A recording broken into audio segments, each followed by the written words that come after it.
Vurdu gün geldi gece, bağrım olub qan yaralı.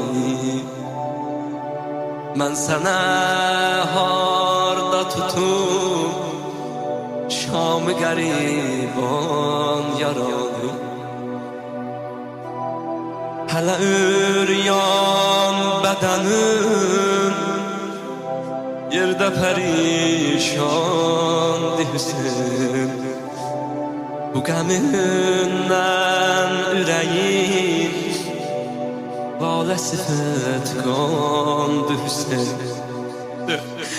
Od vurub çox əlilər, teymələrim yandı Hüseyin.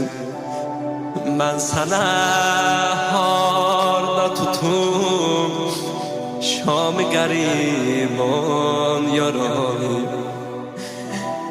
Gün batandan bu çölü zar-ı pərişan gəzirəm. Seni de sən axtarır gözlərim bu çöldə. Gün batandan bu çölü